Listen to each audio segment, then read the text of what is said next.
Hello and welcome to another episode of Moments with Sade and Enoch. On today's show, my name is Enoch and I've got the wonderful Juliet here with me, my co-host, and the amazing Sade here with me. Hello. And of course we've got the man who has been all over the world, Severiano Gomez as well. So today we'll be talking to Severiano about his career journey, which has taken him as far, as I said earlier, as far as Russia. So looking forward to really diving into that. But before we get into that, we'd like you to join us in the studio. So why not call us on 0141 530 2787 or send us a WhatsApp on 0745 990 6822. If you like Facebook, we're on Facebook. We're Jambo Radio Scotland. If you like to tweet, we're on X. It's at Jambo Radio 1. If you like pictures and you're on Instagram, we are jamboradio.scotland. If you don't like any of those and you rather email, send us an email. We are at info@jamboradio.co.uk. All right. So again, thanks for coming in today, Severiano. And so for our amazing listeners out there, if you're just starting out or you're looking to change your career, today is going to offer a fantastic conversation around how Severiano has just navigated several jobs before he finally got his dream job with Barclays. So I'm looking forward to listening to this story as well. So welcome again, Severiano Gomez. Am I pronouncing that right? Gomez, yeah. Gomez, okay, right. Lovely. And again, it's been interesting to just listen to you because I know, so much determination has gone into it, so much resilience has gone into it, and you're shining through it all. So I can't wait to just hear what you have to share with us today in the studio. No, thank you, Enoch, for the invite. So it is a pleasure to be here, and thank you, Sade. Thank you, Juliet. It's a pleasure to be here. I'm really looking forward for this conversation. Lovely. All right, thank you. So, Seve, as I like to call you, can you, in less than 30 seconds, just tell us who Seve is without telling us what you do for work? All right. Okay, that's interesting. I will try to make it 30 seconds. Okay, so I'm Severiano Gomez. I'm a father of 3. Oof. Yeah. So why are you making that sound? Yeah. So they keep me very busy. Outside work, I like to work out in the gym. Mm-hmm. I like to ride my bike. Do long distance on the bike. I think it's helped me, deal with stress. I also like to spend time watching football. So that's me. I think I made it in 30 seconds. Yeah, fantastic. And what's your? Do you have any favorite football team you support? Okay. In Scotland, I hope this won't be put me in trouble. So I suppose. Good luck getting them tonight. But go green for it. And white Celtic. Celtic, okay. Yeah, in England, support Chelsea. Okay. A lot of people in Scotland find it very strange because blue and green and white. Okay, fantastic. And in Portugal, I support Sporting Lisbon. Sporting Lisbon. That's a very good club. Okay, how come? I know, because I know we're trying to get like one of your players. What's his name? Is it Gyökeres or so? I don't know how to pronounce it. Oh, Gyökeres. Gyökeres. The boy from Sweden, yeah. When you say we? No, my football club, Arsenal. Oh, right, okay. Am I sitting next to a club owner or something? And I can go to an American nation somewhere and join Juliet. Anyway. I was thinking that as well. I'm always fascinated by names, right? And your name, Severiano Gomez. So, Severiano, what does that mean? What's the origin of the name? Where does it come from? Okay, this will make you really look embarrassed. But, no. So I'm from Guinea-Bissau, right? Okay. Severiano is unfortunately a Portuguese name. Gomes also is a Portuguese surname. A lot of my friends from different countries, have a laugh on me. They say that your country were badly colonized. They even change they change your first name and your last name. So, to be honest, my dad gave me that name. Unfortunately, I never really asked him a question why he called me Severiano, but it doesn't really have any meaning. Okay. But I like my nickname or my surname. No, not my surname, but the name everybody know. Okay. You know, if you go to my neighborhood, people say Severiano. People who you say Recognize it. Severiano, people will say we don't know him. Yeah. But you say Minu. Mino. Mino. Okay. So And was that's was Mino from Severiano? No, No. there's no Okay. connection. So Okay. Minu is a short for Menino, which is Okay. mean kid. Oh, So okay. it's my name. It's the name my older brother gave to me because he used to struggle to call me Menino. The full name he called Okay. Minu. Okay. So, And yeah. that's talk. That's stuck. So okay. that's the name. If you ask me to choose between Severiano and Minu, I would Yeah. definitely go for Minu. Minu. Fantastic. So and is that common in Guinea-Bissau then, where most or a good number of people have got Portuguese names? Yeah. So you would, pardon my ignorance, Guinea-Bissau. So apart from the Portuguese language, do you have your local language? Yeah, Yeah. we have a Creole like every people, Yes. everybody speak. Yep. And also we have a different ethnic group. Yeah, and your Okay. language. one of them Yeah. have their own language. Okay, so do people then get names based on their ethnic yeah, group as well? yeah. Okay, yeah. do you have any middle name ethnic name? No? So No. your name is just Severiano Gomez. Severiano Gomez? Perfect, okay. Where are you going with this, That's- No, I just wanted to know. I know Yeah. because I was still at an event today and I said having conversations is interesting because from conversations you find out something new about different people, someone that is different to you. So you're different to me in the sense that Yeah. you're from Guinea-Bissau. I don't know much about it, so Mhm. just wanted to know the naming convention in that place. Yeah. Because in Nigeria, where I'm from, people generally have you may have an English name. Like Yeah. in my case, Enoch. Enoch is not even English; it's a biblical name. But then I still have my own tribal name, which is Yeah. Olasunkomi, and that cuts across most Nigerians. You'll have an English name and Yeah. or your own tribal name and an Mhm. English name. So Yeah. that was what I was asking. But yeah. Yeah, There we okay, go. that's fine. All right, you're right. So let's start from the very beginning. Can you tell us a bit about your early life at Guinea-Bissau, just to get to know you and what growing up was like for you? Well, I'm the second child. Growing up, the life was very, very tough. But it's also fun, right? I come from a very poor background.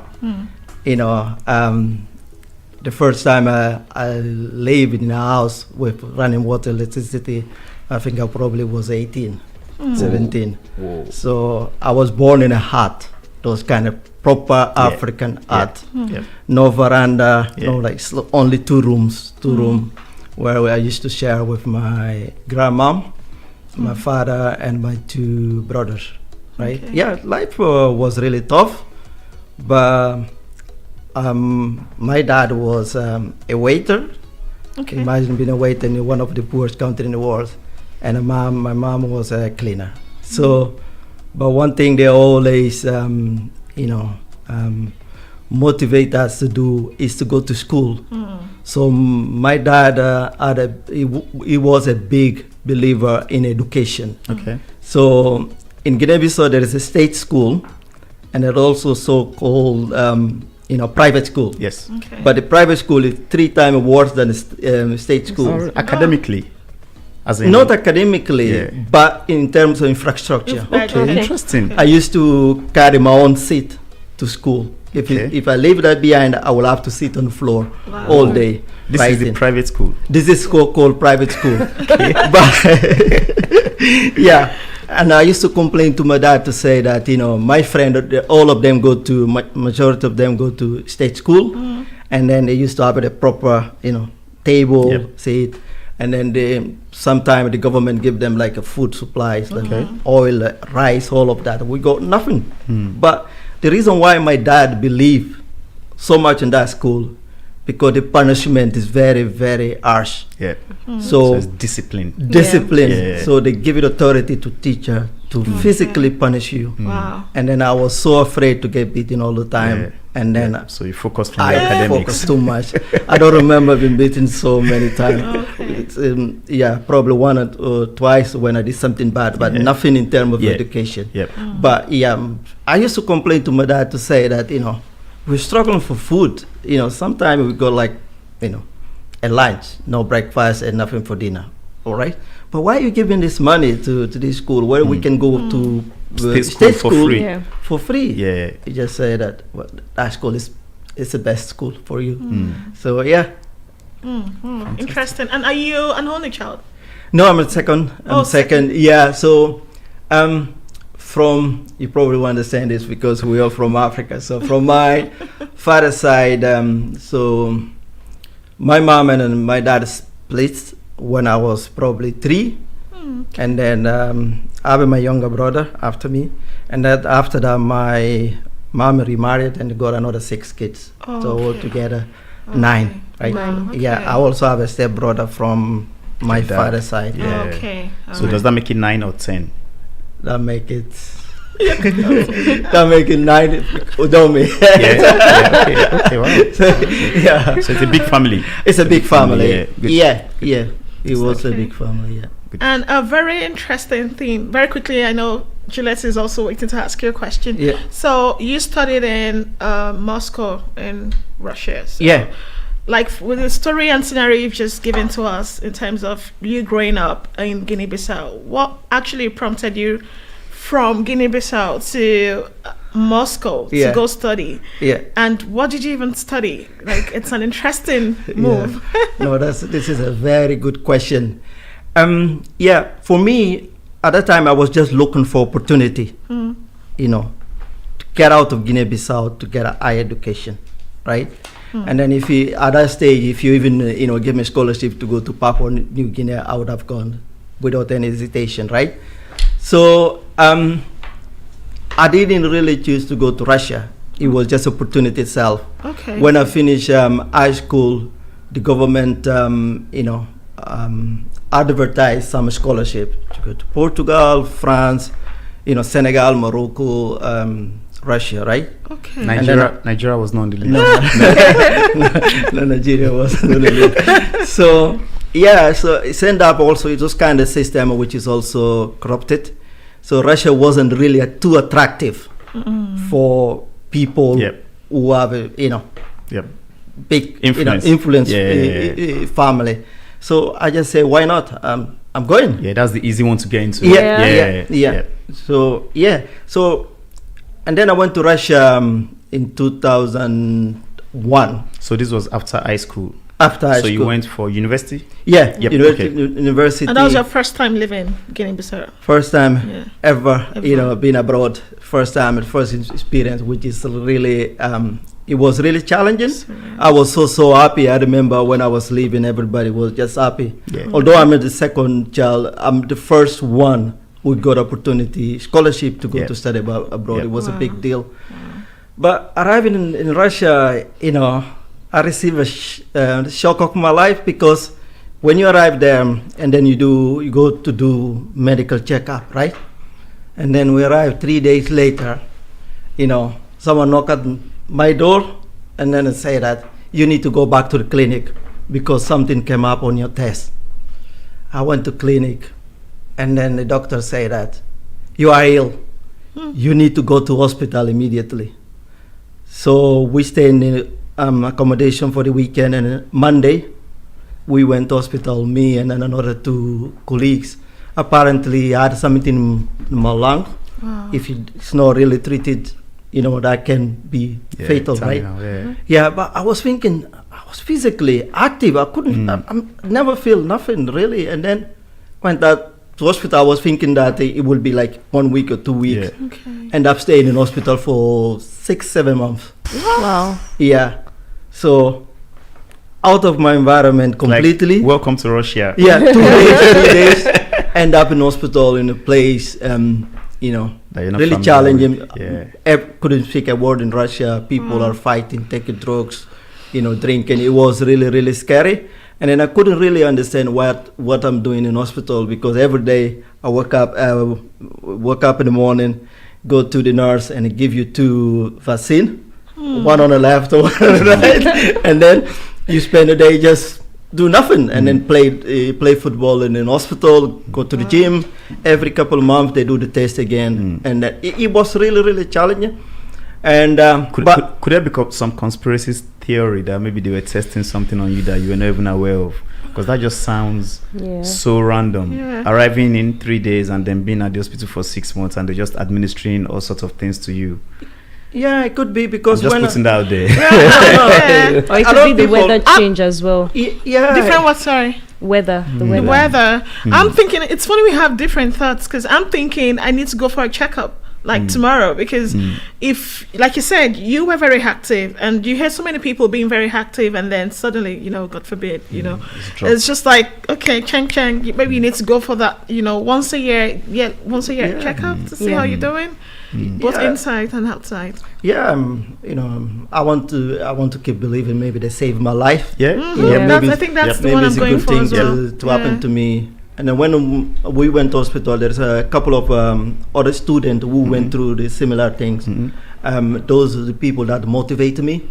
And one of them now, Martial is from Cameroon. He's a teacher in a university in the USA. Okay. And another one, Bia from Sierra Leone, is living in Canada now. Okay. So when we arrived there, they're almost in the end of going through those stages. So once I saw them, talking to them and explain they went through the same situation, I say, okay, now I just need to put my head down, deal with it, and then leave and go to, go back to university. So long story short, I studied sociology in Russia. So when you arrive, you study language for 1 year before you go to university. Okay. So you speak Russian now? Yeah. Wow. Yeah. Nice. Forgot a lot of words, but I can still have a conversation in Russia. Interesting. And I guess for you to have gone through to have been awarded the scholarship, that means you're quite clever. Right. They always stay humble when you're clever. So well done. When they laugh, it's a yes. Yeah. I'm glad you actually touched on the shock that you received when you got to Russia, because what I wanted to ask was, how did you find like the lifestyle changes? But since you already touched on that, I would say in terms of after studying and you having to, search for work, how did you find that compared to where you were coming from? So was this in Russia? Yes, in Russia. Okay. Yes. Yeah. So while I was in Russia, right, I was in a scholarship, but African government scholarship. Sometimes you go a month without any salary. Yeah. So I had to find a job. I work in a restaurant, in a bar there. Although it was really risky, right? Russia. You're not supposed to work. Yeah. We can work part time. It was risky in terms of racism and discrimination that Russia at that time was. It was really, really in like high level. Like even walking on the street, you can really someone can just attack you. Some can really attack you. And my childhood friend was assassinated. I've seen that story. You see that? Yeah, I posted about him on LinkedIn. Yes, he was killed. Absolutely did nothing. A boy who went to Moscow to study medicine and to go to help people back home, but he was attacked by 3-4 people, stabbed like multiple times and just killed like that. So, but you feel that you have to go there. But we kind of like the university always advise you never really venture on the street on your own. You have to work like 3-4 people to protect each other. So I took that risk. I worked, because also I feel that I need some money to just support myself while I was there. But when I finished, I don't know if you want me to move to this, but just stop me if you have a next question. Okay. So when I finished in Moscow in 2006, because of all the trauma, my only goal is just get on a plane, get out of Moscow, go out of Moscow and go back to Guinea-Bissau. And then I was talking to my brother and my mom back home to say that I'm coming home. And they said, "Don't come back. Don't come back." Like whatever is happening there, guys, don't come come back here. Don't come back here. There's nothing here to do. I say, no, you don't know what I've been through. I just want to go home. If I can find a job, at least I can be a teacher. Say, no. And then I say, okay. She said to me, she used to have a very close friend of ours living in Portugal. And then she said to me, call your auntie, just ask her for her to do like a sponsorship visa letter, for you can get a visa. I say, okay, let me do this then, because nobody want me to go home anyway. So I left Russia and then went to Portugal. Okay. And then I arrived in Portugal, and that was, so for context, that was easy, right? Because you spoke. No, you spoke Portuguese already, so it was easy just blending in. From a language perspective. It will be much easier. So, and then that's where everybody from my country dream to go to anyway. Because that's the colonizer. Funny enough, about talking about learning something today, I didn't know that there were countries in Africa that were colonized by like Portuguese and German. I thought it was just English and French. There's German as well. Wow. Yes. So I arrived in Portugal again. That's another big cultural shock, because a lot of people back home, I used to think also Europe is amazing, a glory. Amazing. It's a heaven. You can, the life so easy now. I had to work in a building site to support myself. So what year was this when you got to Portugal? 2006. Okay. Because the reason why I asked was because I remember when the financial crisis hit, Portugal was really affected. Because Portugal got very poor. So in that 2007, 2008 onwards, there was a lot of them trying to manage their finances. Okay, so you got it 2006. Okay. And working the building site, that's another reality check, which is, was really hard. Was that because you couldn't get a job, closer to what you trained for in Russia? Yeah, it's almost impossible to get those kind of the job. Did you look for them, or you just assumed? No, I kind of like, until now, there's some people I know from Guinea-Bissau that live here. They normally tell me, in Portugal, I want to be doing the job I'm doing here right now, because I want to be given the opportunity. So it was tough. It was tough in that sense. Most of the people I know in Portugal work in construction. So are these black people from Guinea-Bissau? Is it the same experience for black people that grew up in Portugal? Or is it a better experience for them? I would say similar experience. Okay. And then I don't know if you notice that a lot of countries in Europe, even on your CV, you have to put your photograph. Yes. So can you imagine? Till now. Really? So once they see your boom. Till now. Is that even right? Well, it's the actual thing in my head thinking. So the law allows it. Wow. And then while we're fighting here, even to remove name. Because name, I know we are like going there. They are still. So again, I was struggling. I didn't really want to stay in Portugal. And then I say again to my family back home, I want to go home. And just to put this in context, right? So you've left. So this is now 2007. So you've been there for a few months, a year. You left Guinea-Bissau in 2001. So this was now 6 years after you left home. So I'm guessing again, there's a bit of, there's probably pressure from home now, like you need to start sending something back home. People are looking up to you, younger ones, even older ones, and your parents as well. So I guess you have to factor all these into your decision, right? Because in Russia, everybody assumed I was a student, right? So nobody bothered you. But once you go to Portugal and you're working in construction site, like you're making euros. It was tough. And then I telling people again I want to go home, but nobody said no, stay here, don't come back home. By that time, to go back a little bit in Russia, in the year I think it was 2006, I met You met a young lady. a young Irish lady. Right. So, and then So was she Russian as well? No, she's Irish. Irish Irish. From the north. Yeah. Okay. Northern. Oh, Irish lady. Sorry, I missed the Irish. Okay. Yeah. Okay. And then she's now my wife. I'm curious. So, Irish lady, what was she doing in Russia? She didn't come on scholarship, did she? No, she went there to teach Right. English. Okay. She wasn't your teacher, was she? No, she wasn't. She wasn't a teacher. She was Okay. teaching English in a private school. Right. Okay. So Yeah, you met. but Okay. she just finished university. She went to Glasgow University. She Sure. finished university, and then she went to Russia Yep. just for work experience. Mhm. And then by chance, we just met in a nightclub, right? Yep. Wow. They say love comes As you do. And then that's it. And then I moved to Portugal. For me, and then I moved to Portugal, and then she said to me, "I will come and visit you in Portugal."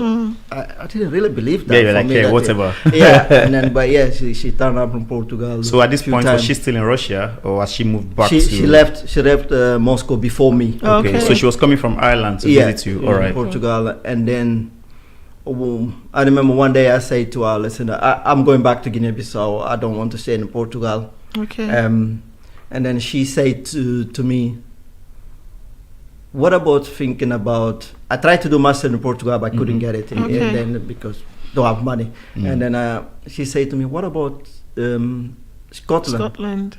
I said, "What, Scotland?" What is You know, Scotland? Not even where is Scotland? What is Scotland? I Is like it that. a thing? I say, okay, growing place. up in Africa, you dream about living in London. Yeah. but never Yeah, it was once Scotland. I thought about Scotland. I Yeah. say Scotland was never really close to my dream. But I say, okay, let's say let's try it, right?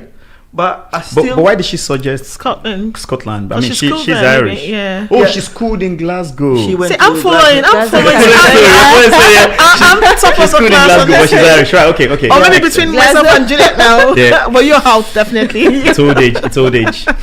She went to university here, and then her sister also lived here, right? Okay. Yeah, they have that strong Link. Link Makes sense. Okay. Yeah. So and then as she said, okay, I said, okay, let's try it. But for me, it wasn't really in my mind. Yeah, we're like, yeah. I said, okay, let's just try it. Yeah. But and then to try it, to leave Portugal anyway and go to Senegal to apply for visa. I said that's very close to home anyway. And then I just went. I didn't feel any pressure or nothing because for me, in my mind, I prepared myself. I said that end up I'm going in to Guinea-Bissau. Guinea-Bissau. Yeah. And then surprisingly, 2 weeks later, they called me to say, come and collect your passport. That's all they said. I say, okay, let me go. And then, jumping in a taxi with my cousin and then open the passport. I saw the visa. Couldn't believe it. So Did you cry? no, but I jumped. And then I went back to Guinea-Bissau to visit my mom. So this was 2007. Yep. Seven. Okay. And then as soon as I arrived there, I realized I would have made a big mistake If you came back If you home. came if back. I went back home immediately, because once you are of your country, you are the first person out of your country. You became a breadwinner. Everybody relying on you. Look up to you. Yeah, the way I see my family was living, I think I would have made a big Big mistake. mistake. So, yeah, Okay. I'm glad I got the opportunity to come to Scotland. Scotland. And what year did you arrive in Scotland? 2007. 7. Yeah. Okay. And- Okay. Okay. Fantastic. And just to slide this back slightly. What was I going to ask? I was going to ask something. Okay, I've got a question while you're thinking about that. So you came into Scotland 2007, Yeah. and then your then maybe girlfriend, who is now your wife, was already living in Scotland. So Yeah. so you arrived in Scotland. You didn't arrive cold, so to say, because you had someone you already know anyway. Yeah. Okay. So what were your plans? So you studied again in Scotland? didn't you? Yeah. Okay. So my plan is to go to university to do a master, okay. right? But English is not my first language. For me, the first thing I need to do, Exactly, I need yeah. to go to college. Oh dear. So I went to Annisland College. The plan was to study English 2 years before I do the IELTS test. I don't know if you know the IELTS test. IELTS, yes. IELTS, Yeah. Okay. And then I went to college, but I did a test in the beginning. probably didn't do well. They put me in a very low level, and then every couple months they keep pushing me up. I end up doing only 1 year instead of 2 years. Wow, nice. So I'm glad because I save a lot of money also. Okay, and what did you study? I went to Caledonian University. Oh, I studied. that's me. I'm an Yeah. alumni. Are you? No way. We'll catch up later. He's the odd one out again. Okay, all right. Sorry, guys. Yeah. Sorry about that. Okay, so Caledonian. What did you study? I went to again? business school. I studied international business. Okay. That's what I studied as well. Oh, really? Yeah, Wow. I did international international human resources. Oh, Okay. good stuff. Ah. They just dash out this international stuff. international. You, honestly, Christ. someone is waiting at the door for you when you finish. Caledonian is just around the corner. No, it's a great school, actually. Okay, so you did that for how many years? What's the program? I think it was 1.5. Okay, Okay, not yeah. so bad. Yeah. Okay, Yeah, that's it. all right. So just like we've talked about how it was when you got to Russia. So when you moved to Scotland as an immigrant, what were the challenges you faced, especially with relation to work? Did you get the type of jobs that you wanted to get? How was it, going around that? Yeah, that's a good question. When I arrived here, so coming from Africa, after I saw the way my mom and my brothers were living, I said the first thing I need to do coming to Scotland is to find a job. Part-time job. Any Yeah. job. Yeah. Any job, part-time job. And then I remember me and my wife, she helped me print out my CVs. CV. And then we went around Glasgow city centre, Mm. every bar, every restaurant, just dishing out my CV. And I also at that time sign up with an agency. I don't know if they still exist, called Blue Arrow. Oh yes, Yeah, yeah. yes, I did Blue Arrow in Liverpool as well. I did as well, and I did Manpower. Is it Manpower? Yeah, that's There's another one. Manpower, Yeah. Okay. Yeah, so I signed up for Blue Arrow. They used to call me to Yeah. do shift here and there. Is that like catering? Catering. Yes. Yeah. Yes. I remember did a Christmas party in Amden Park. I worked there, Hospitality. and then that was hospitality. I worked there as well. And then you mentioned challenge. So the first challenge was really the language barrier.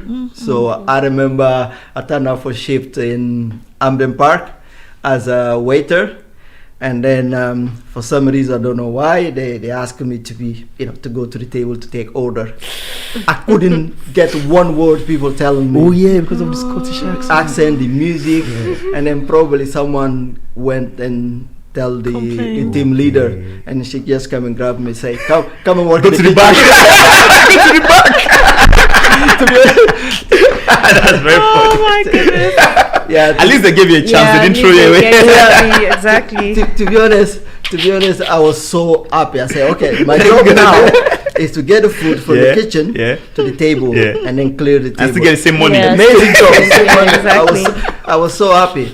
And then, but in February, arrived here, I think it was August 2007, and in February 2008, the Premier Inn Hotel, they called me Okay. around for a job as a waiter. That's my first proper, part-time job. Yep. And then I ended up working there for 3 years. So this was while you were doing your English qualifications, your Yeah. masters. Yeah. Mhm. Okay. Yeah. And then I started as a waiter in the Premier Inn. They end up, I moved to bar. So they invested a lot in me also during those 3 years. I remember they sent me to England twice to do hotel management qualification. Oh, wow. Oh, okay. I was also end up doing the duty manager shift, all of that. They used to give me big keys of the safe, Yep. count the money in the beginning of my shift. It arrived at one stage. They hired me as a waiter in the minimum wage, but I went progress now doing other job, but they will still pay me minimum wage as a waiter. So I wasn't happy about that. That's when I made a decision to leave. Okay. Okay. Okay. Fantastic. But yeah, just for those of you listening back home, we are still here. You can still join us. You can call us on 0141 530 2787. the conversation with Severano is really interesting. I'm personally enjoying it. I don't know about you guys, and it's got all these international twists to it. And you can send us a WhatsApp on 0745 990 6822. Facebook, Jambo Radio Scotland. Yeah, I just wanted to say that for people who are on social media, so if you're on Facebook, you can join us on Jambo Radio Scotland. If you like to tweet, like Enoch said earlier, you can join us on Jambo Radio 1. And of course, for the people who like pictures on IG, that's Jambo Radio Scotland. You can also send us comments via email as well. We'll be happy to hear all your contributions. Fantastic. Okay, so it's interesting because, like you said, you've done several jobs, like waiting. You've been a builder before, then they'll tell management bit. It's funny that sometimes all those jobs we get, because for me, while I was doing my master's, I did plate waiting as well. So it's funny because we know we're just doing these jobs to keep us together, to pay our bills. But of course, ultimately, we know that's not where we're aiming. That's not what we're aiming for. It's just a smaller piece in the very big picture that we have for ourselves. So what was it for you? What was your big picture like? What was that dream job like for you? And what were you doing to achieve that while still doing the very, small jobs? So when I was going through that job, so trying to understand what I really have to offer in terms of skill, because UK, I normally say to people, is very competitive in terms of job market. So I say to myself, okay, my English now is better. What else I have? I have a Portuguese language. So I also sign up with a language agency. Translation. That's just ad hoc job, so I can have something else to add to my CV. And then I remember sometimes they call me in a medical center to translate in a, family court, all of that, police station, all those things are something on my CV. And then when I left Premierin, the first job I got, it was with IBM. I don't know if you know IBM in Greenock. That's because of that experience in terms of language skill I have. I worked there. I work in Skype. You remember Skype? Yes. Skype line, online help there. So everybody that have a technical problem with Skype, we used to help them, right? But they told me it was a temporary job, 3 months. But I was so fed up in the primary, and I just want to leave, try something different. And then 3 months down the line, they told us they're not going to renew my contract. So I went a few months without a job. From there, I said, okay, I need to jump in a call center. So that's when my adventure in the call center started. I work for Sky TV. Is that in Livingston? No, it was in Greenock. Greenock, okay. They used to have also one in Livingston, but it was through an outsourcer called Eero TSC. Okay. I worked there, Again, everybody would do call center job. It was really challenging. I did. Yeah. The worst were the cold calls, where you call someone on a Friday evening. Hi, my name is Sade. I'm calling from the insurance. Yeah. Like, thank you. Oh my God. Like, you're almost expecting that anyway. But okay. So it was really challenging because I used to work in technical department. So every time there is a wind or even sometimes small rain, there is no satellite signal. And then people just screaming, call you hungry. What am I going to do with my children? Maybe take them out for a walk. And then you used to get comment, people just heard your accent, they say that I want to talk to someone in the UK. Oh, typical. I had that once as well I had a call center job. And the person said, sorry, where are you in? Are you in Africa? Please, can you transfer me to someone that lives in the UK? Yeah, someone that speaks English. And I'm like, sir, we've been communicating in English all along. And then sometimes they even go like, oh, can you spell something? Someone asked me to spell a word before on the call.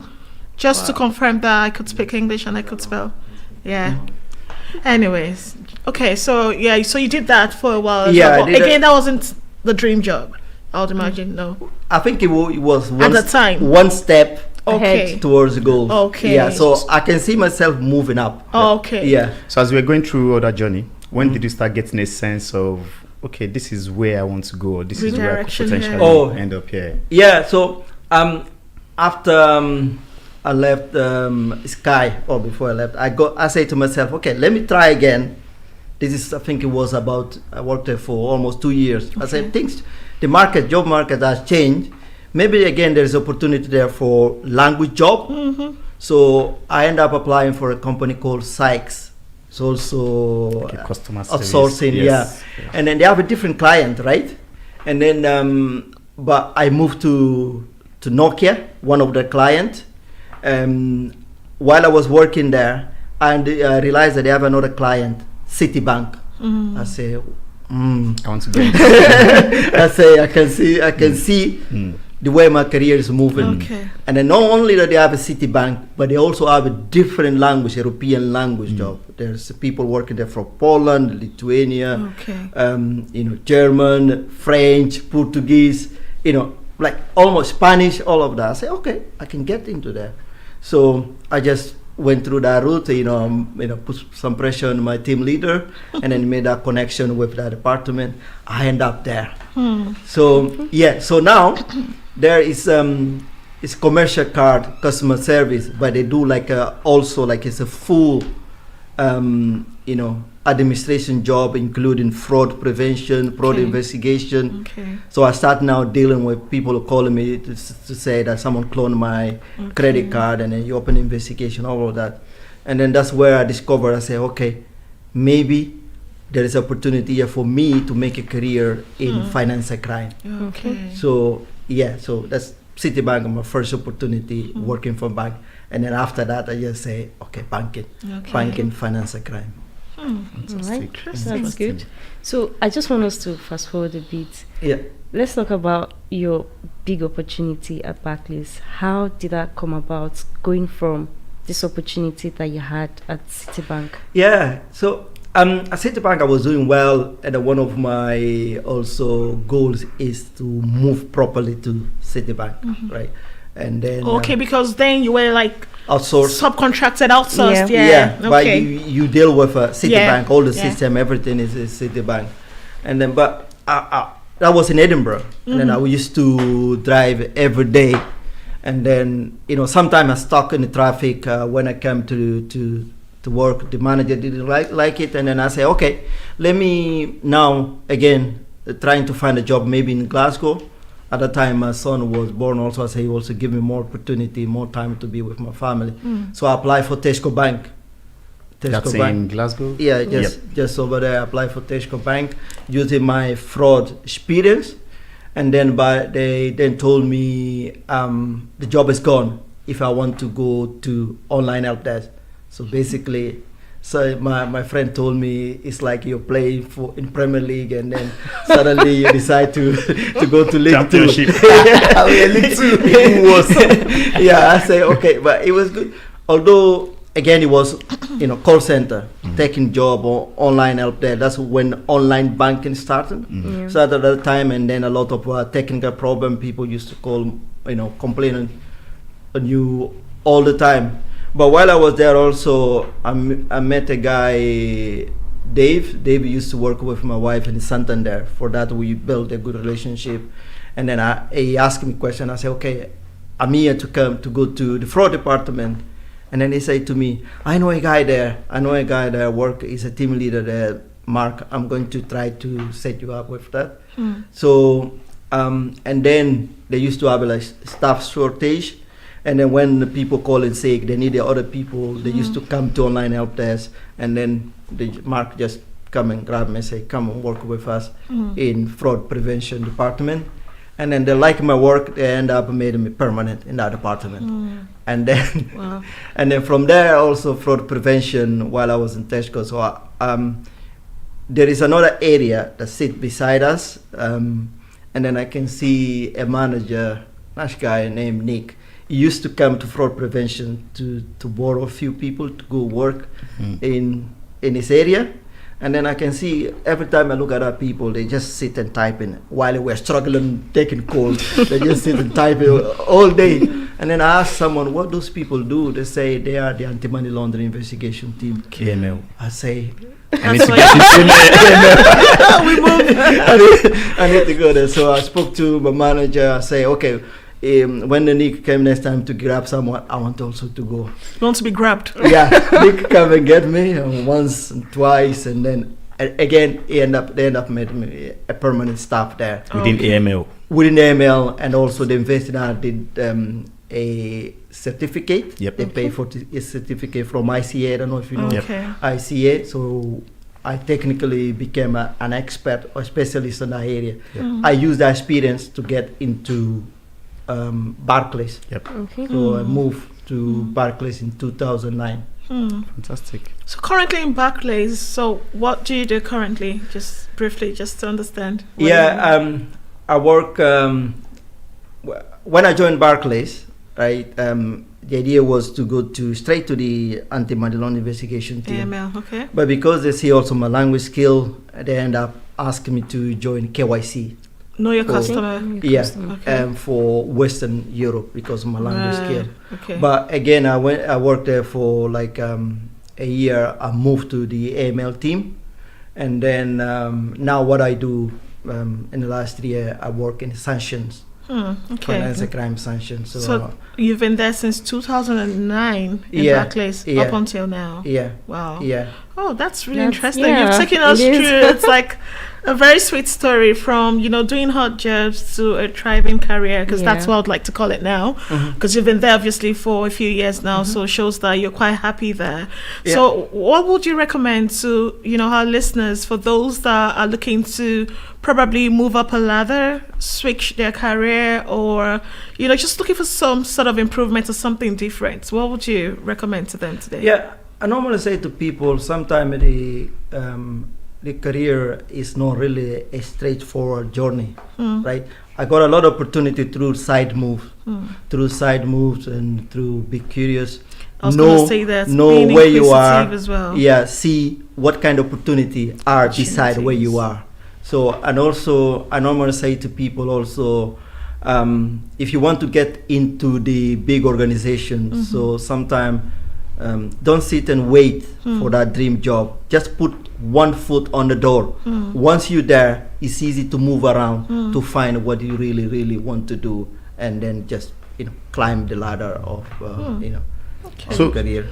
So where you are now, your job title is vice president, Assistant vice president. Yeah. So that I means don't you've like got that in- name. Yeah, you don't. what name do you like? No, the problem is, I think when people hear that, sometimes they put it in context of the country. Yes, yes. AVP. Of the kingdom of Barclays. Yeah, but we can say in terms of senior management ranking, so you have assistant vice president, and you have vice president, and then director. Yep. Okay. So where I am now, so assistant vice president now for almost 3 years. Okay. My So dream, my next step is VP. VP, yeah. And then I believe I can achieve that in the next 2 years. Fantastic. Amen to Even before that. Yeah, you know, within 2 years. And yeah. even between 2009 and now, I'm guessing you didn't start Barclays as AVP. You started No. so you've had some promotion Yeah. in there. Yeah. So can you tell us quickly, 30 seconds, what has been the key secret to driving that upward movement in the last 15 years?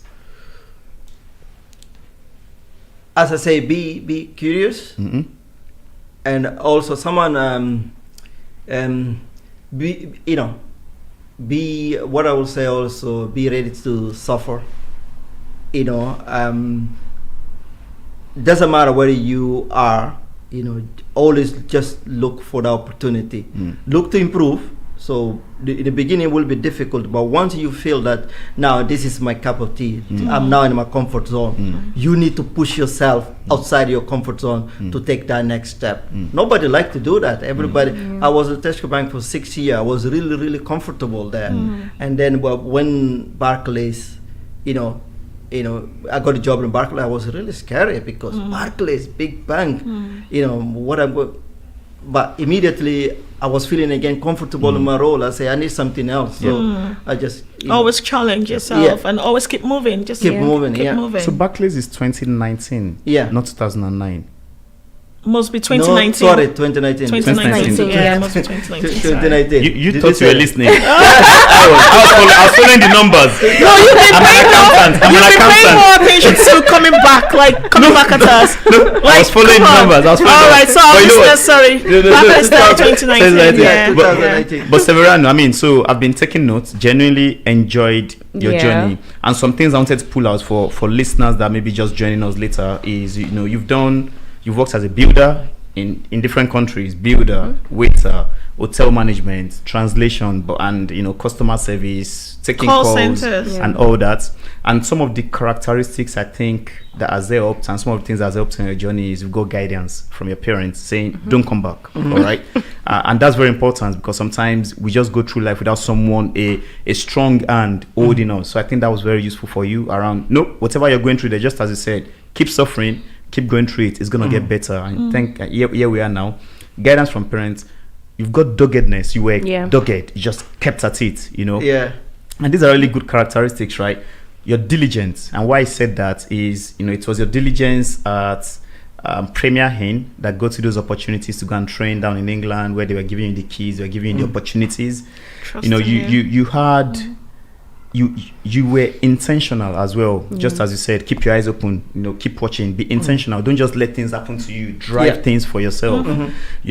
You were building relationships as well. You built relationship with, I think it was Dave. Yeah. I said, what's happening there? You built relationship with Nick. Yeah. Those things are important on your career journey. And the last thing you said, which I love, and I'm going to make a LinkedIn post about it, our reference is be ready to suffer. I love that readiness that, I'm going into this stage of my career and I know it's going to be tough, but I'm ready for it. Let's go through it because I know there's a light at the end of the tunnel. Yeah. That is really powerful. Thank you very much for sharing that. Thank you so much. Yeah. And hope you didn't do that to prove a point, though. Like you've been listening. You Listen. actually wrote all that down. Listen, I play every game to win. Enoch is so competitive. I play every game. I play to win. Honestly, you need to know about Enoch. I play to win. Juliet, you were saying something, sorry. You're going to say Yeah. something more important. So go ahead. So what I wanted to say, what I like about your story is just the fact that you took every opportunity as it came and you used like one opportunity to get to the next step. So we have a tradition on the show where we have our guests leave advice for the next guest. So the previous guest we had on the show, her name is Kisha Remo. She said that you should never forget the people that got you where you are. So what advice do you have for the next person that is coming on the show? I'll jump in. Before you say, I think the last 3 episodes, Yeah. the advices have been spot on Yes, very spot for on, the next yes. person because Yeah, based that's on your true. story, you've had key people. Your Yeah. auntie in Portugal, your Yes, that's Mrs. true. The person that is now Mrs. So people that have done pivotal things on your journey. So that's Yeah. really relevant. But anyway, I'll That's let you true. answer. Yeah, I'm going to say this is one piece of advice someone gave me in Barclays. Say that be on the radar of the decision makers. Okay. Yeah, someone said that to me, and then I was, who are these people? These people sound, Far-fetched. far away from me, but immediately I started to sign myself up in different initiatives within Barclays, and then that's really put me sometime in the rooms with this decision maker, and then that's really helped me navigate my career within Barclays. So be on the radar of the Of decision decision makers. So anytime you get into a new place, look around and think, who are the big boys and big girls? I need to connect to them. They need to know my name. Yeah. They need to know my face. They need to know what Yep. you do. Yep. Yeah. And how do I do it? Then think of what's the best thing to Yeah. do for them to know my name and my Yeah. face and what I do. Yeah. I totally agree. Add Just value. like what I heard just yesterday from Nkem, Okay. who said sometimes you're working so hard and you're like, they should know. People should see how hard you're working. But sorry, sometimes everybody's too busy working. Yeah. You sell yourself sometimes and let Exactly. people know what you're doing sometimes, appropriately and where you think, it's ideal for you to come up and talk about what you're doing as well. Yeah. As opposed to just sitting and waiting someone's going to pick you up. Exactly. A lot of people think that I'm just going to do my job and go home. Yeah, be hard working. You're not just going to. work hard, It's hard, not going hard. to improve like that because in any organization, 90% of people do their job right. But what else we can offer? Yeah. That's what make a difference. Fantastic. Mino, right? Absolutely. Yeah. Mino, I got it. Yeah. Mino, you've been fantastic. It's been an amazing I can't believe 59 minutes is gone. I'm enjoying it. I'm enjoying it. Yeah.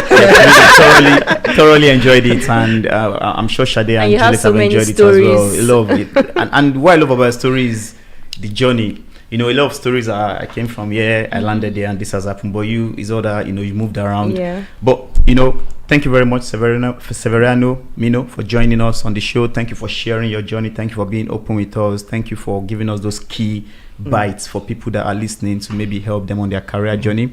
And that's all we have for you this week. It's been amazing, being here, sharing the stage with the four of you.